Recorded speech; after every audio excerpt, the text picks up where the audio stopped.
Good afternoon. Jim Whitehead here, All Power Group in Phoenix Animal.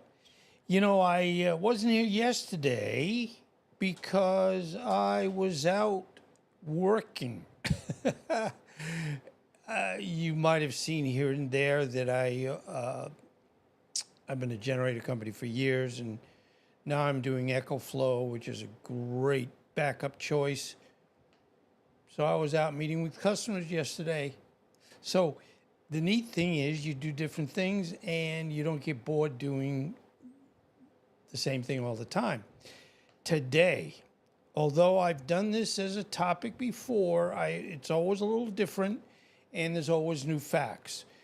And what we're going to talk about is the Cobra snake. And they're right at the top of the list of what we would consider scary, very poisonous snakes.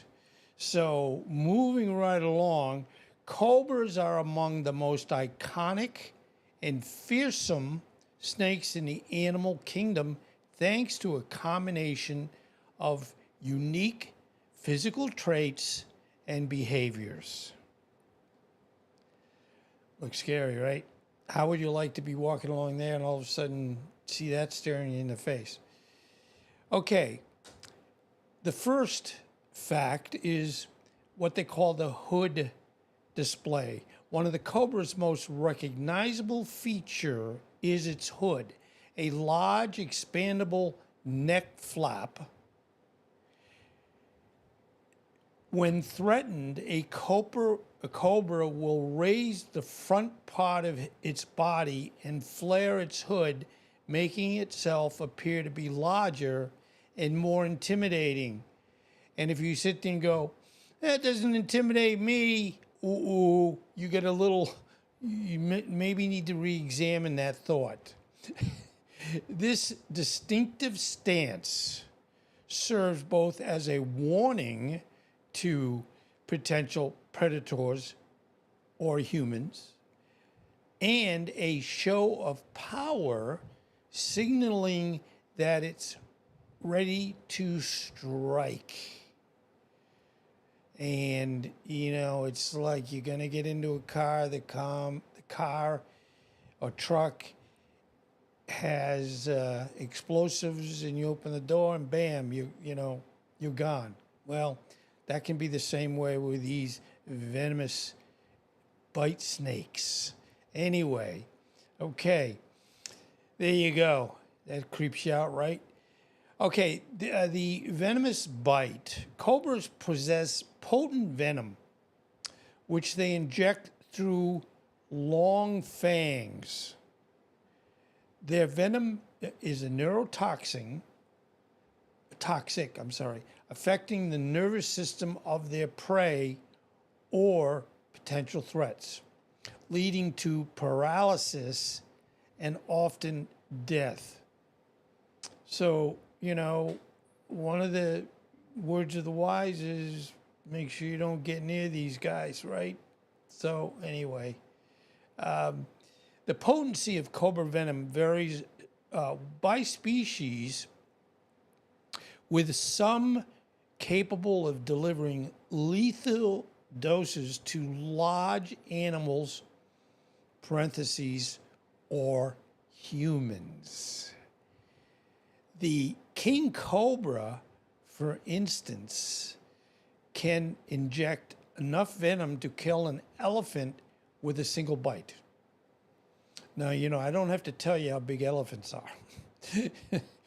And thank goodness most of us aren't the size of elephants. So if you want to extrapolate that out a little bit, just say if you get attacked and bitten, if you can take down an elephant with one bite, you got a problem. So they have their unique spitting ability in some species. Certain species of cobra, like the spitting cobras, because we have to have a whole bunch of different ones, right, have evolved a special defense mechanism that allows them to eject venom from their fangs. And they don't even, without biting. So, it's pretty cool. And they can spit venom with remarkable accuracy over distances of up to 8 feet, aiming for the eyes of the predator or threat. And it's one of those things where if you come in contact, if you get bitten, you got a problem. If they spray at you, you could be blind. So you're probably in a lot of trouble. If the venom contacts the eyes, it can cause intense pain and temporary or even permanent blindness. I love doing these, and I know we all kind of get,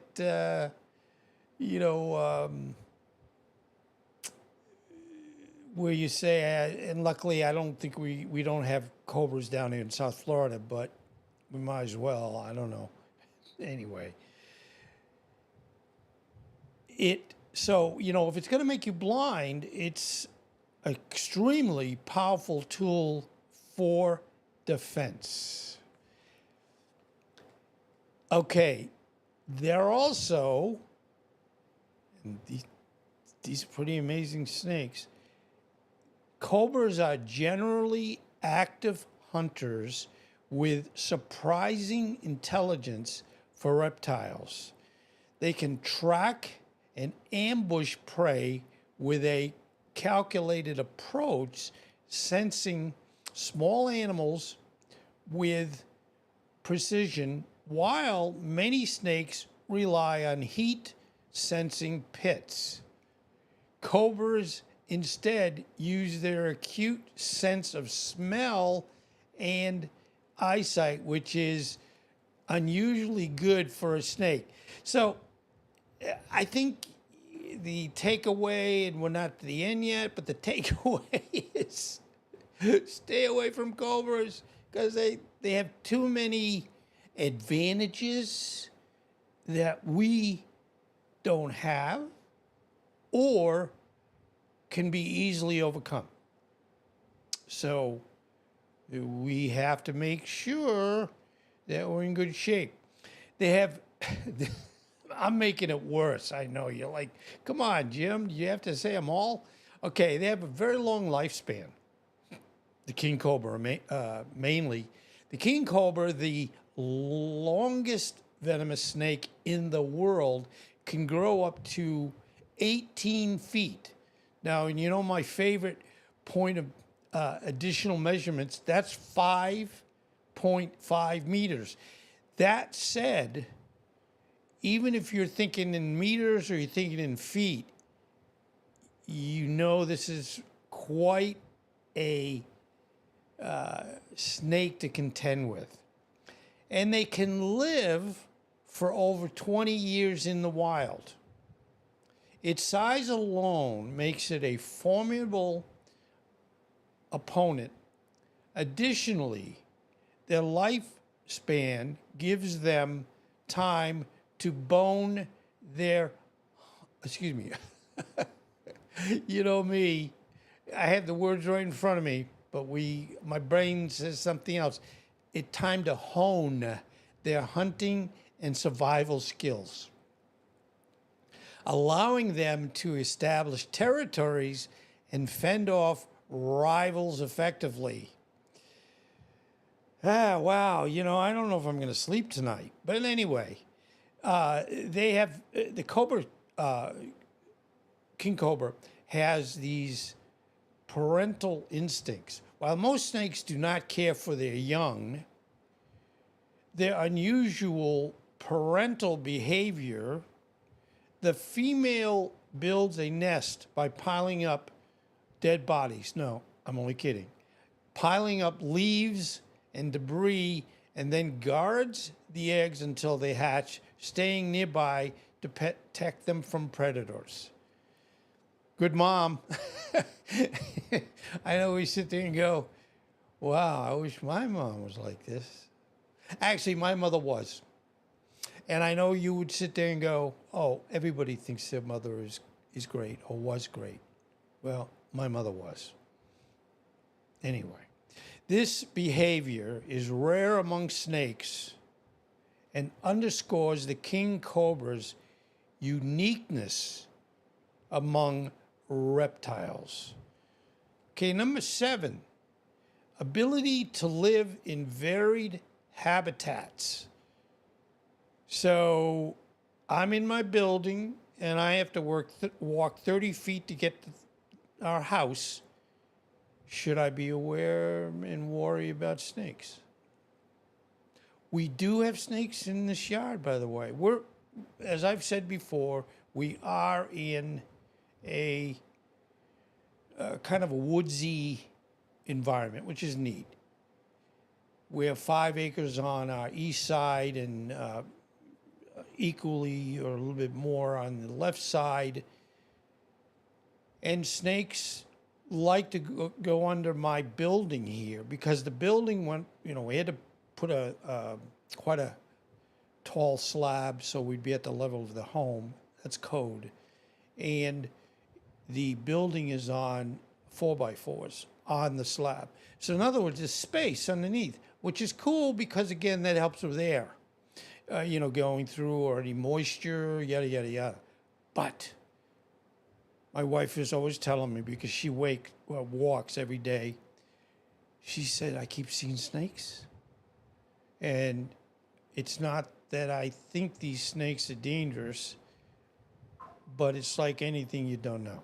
So, cobras are adaptable and can thrive in a variety of habitats, from forests and grasslands to agricultural fields and even urban areas. Now, would you ever think, I'm going to go to New York City on vacation, will I see a cobra snake? I never would have ever guessed. This versatility enables them to survive in diverse environments across Africa and Asia, making them both resilient and widespread. Okay, number 8. By the way, there wasn't 10. There's just 9. I asked the questions. They go, we're only going to give you 9 big things. But these are big enough and scary enough that I don't think you're going to go, well, if you had a 10th, I'd be really afraid. But no, I don't care. Anyway, number 8. Efficient energy use and long periods without food. Wow, let's keep making this worse. Cobras are extremely efficient in their energy use, allowing them to survive for long periods of time without eating. They can go weeks or even months without food after consuming a large meal, and they rely on this energy conservation when prey is scarce. Now, I've also got to be, honest that they have so many things going for them that unless they get put on the moon, they probably don't go too long without some meal. And as long as it's not you or me, that's okay. So, anyway, number 9. Complex communication. Wow. And this defensive behaviors. Cobras don't just hiss. They produce a deep, growl-like sound when threatened. This unique sound is created by the snake forcing air through its trachea, divicula, a structure near its larynx, right by, where they're kind of, it doesn't look, they have a neck, but you know what I'm saying. This intimidating growl, like as if you're not already intimidated, or you're not already 5 miles away. It's designed to ward off threats and demonstrates their sophisticated communication skills. So, if all the things I've said that they can do, they can see great, they can this, they can that. They're like a killing machine. So, additionally, cobras use a variety of postures and head movements to communicate aggression or readiness to strike. So, anyway, kind of getting to the bottom line here, cobras mix of physical abilities, survival adaptations, and even complex social behaviors have given them an edge as both predators and survivors in their ecosystems. These features not only make them fearsome, but also highlight their remarkable adaptability and evolutionary success. Anyway, this is the end, and I know you're saying thank goodness. And thank goodness you didn't have another 9 problems or things that they can do to get you. But anyway, it's good to be back. I really, really miss what I'm doing, even if I'm doing something else that I also enjoy doing. But I feel like I've not done something if I haven't done some YouTube. I appreciate it. And by the way, Lucas Cavalario, thank you. Jenny Lee, hi. It's like with anything, you try to make things better every time. And now, luckily, I'm also doing comments. Now, are they where they need to be yet? No. But the goal is to have it where I will respond, in turn within the structure. And again, I think, I get 4 likes. Thank you. The YouTube does do a lot on watch time, the amount of time people watch something.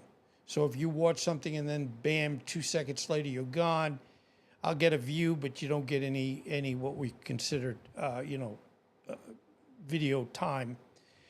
And it makes you feel so much better. This is, again, off to my right on my screen. I can see where these nice 2 people have said hello to me. And I say hello back. And, I do these every day. I don't yet do an upfront announcement. I mean, you will get for those that are subscribed, you will get an indication that I'm going live. But that's what I'm doing right now. I don't say, okay, 11 o'clock every day, I'm going to be online doing live. It's like with anything.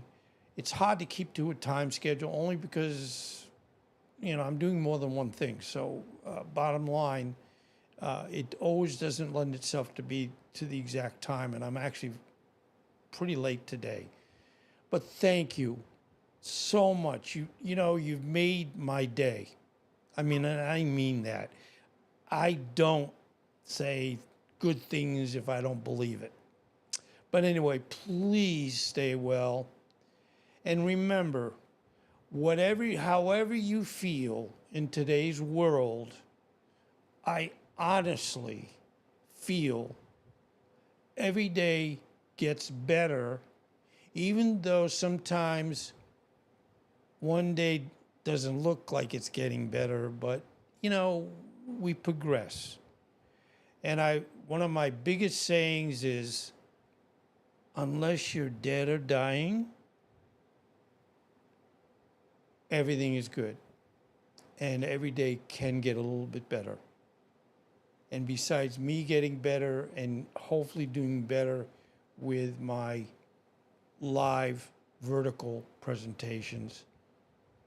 You're there for me, and really, I just can't thank you enough. So take care, and I'll see you again. I will be on tomorrow, maybe later this afternoon, but I'm not sure on that. You know, it all depends if you find something that you feel is exciting or you would think that somebody might like. So again, my best to all. Have a wonderful day, and again, thank you so much.